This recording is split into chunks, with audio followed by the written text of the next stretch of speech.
আসসালামু আলাইকুম viewers, blog BD চ্যানেলে আপনাদের সবাইকে স্বাগতম জানাচ্ছি। আমি দিশা। এই যে দেখতে পাচ্ছেন, আমি রেডি হয়ে আমার বড় ছেলের হাত ধরে চলে যাচ্ছি। আমার ভাইয়ের বাসায় আমাদের সবার দাওয়াত ছিল।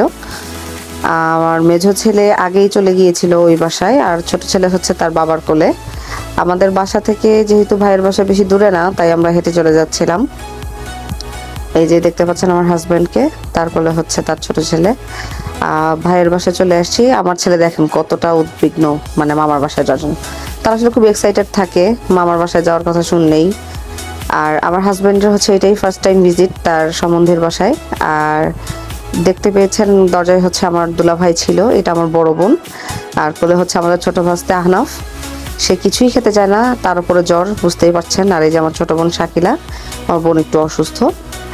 আর এই যে আমাদের বড় ভাস্তে, এটা আব্দুর রহমান ইরফান। সিঁড়িতে আমার ভাইয়ের দুইটা বিড়াল আছে, কিটি আর ফ্লেশাটা খুবই দুষ্টু। দরজা খোলা পেয়ে সে সিঁড়িতে চলে গেছে, তাই ইরফান আর নাফিও দুজন মিলে ওকে নিয়ে আসলো, দেখতেই পাচ্ছেন। আর এই যে কিউট করে দেখছেন সাদা, এটা কিটি। ও খুবই শান্ত স্বভাবের, অনেক কিউট। এই যে আমার হাজব্যান্ড ওকে আদর করতেছিল। আমার হাজব্যান্ড যে এত বিড়াল পছন্দ করে আমি আসলে আগে জানতাম না। আর এই যে আমাদের রিয়াজ খ্যাত দুলাভাই, উনি তো প্রায়ই সমন্দির বাসায় যায়, আর এই বিড়ালের সাথে তার খুবই মহব্বত।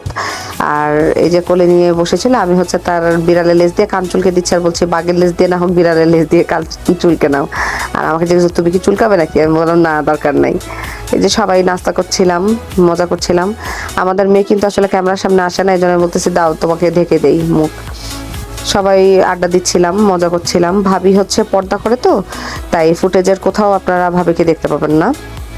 আর এটা আমার ভাগ্নে, ওই যে শাকিলা বললাম, ওর ছেলে সাইয়াফ।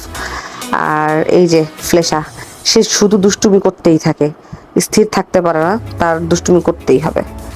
যাই হোক, সবাই কিন্তু এই দিনটাতে সবাই খুব বেশি এনজয় করেছে, যেহেতু সচরাচর সবার ব্যস্ততার জন্য একসাথে বসা হয় না, আসা হয় না। ভাই সবাইকে দাওয়াত দেওয়ার কারণে সবার একসাথে একসাথে বসে আনন্দ করা হয়েছে। আর এই যে দেখতে পাচ্ছেন সাইয়াফ ইরফান, এরা খেলাধুলা করতেছিল। এরা যে বাসাটার কি অবস্থা করছে না দেখলে বুঝবেন না। এই যে আমার কোলে আমার ছোট ভাস্তা আহনাফ, ও কিন্তু আমার হাজব্যান্ডের খুবই ফ্যান। আমার হাজব্যান্ড ওকে খুবই আদর করে। বাচ্চারা খাওয়া দাওয়া করতেছিল, বড়রা খাওয়ার আগে বাচ্চাদেরকে খাওয়ানো হচ্ছিল। এই যে বাচ্চাদের খাওয়া দাওয়া পর্ব শেষ হওয়ার পরে আমরা সবাই একসাথে খেতে বসেছি। আর দেখেন অবস্থা, আমি বললাম না মামা বাড়ি ভারী মজা, কিল চর নাই। আমার ছেলে সারাদিন শুধু এই ছড়া পড়ছে, যেদিন শুনছে যে মামার বাসায় যাবে, এরকম করে ঘরটাকে নোংরা করতেছে। খাওয়ার আগে করলো, খাওয়ার পরেও করলো। এই যে দুলাভাই খাওয়ার পরে বসে খাচ্ছে। তো আমার এই ব্লগটা আপনাদের কাছে কেমন লেগেছে অবশ্যই জানাবেন। আমাদের সবার জন্য দোয়া করবেন আর সাপোর্ট করবেন, লাইক কমেন্ট শেয়ার করবেন। আসসালামু আলাইকুম।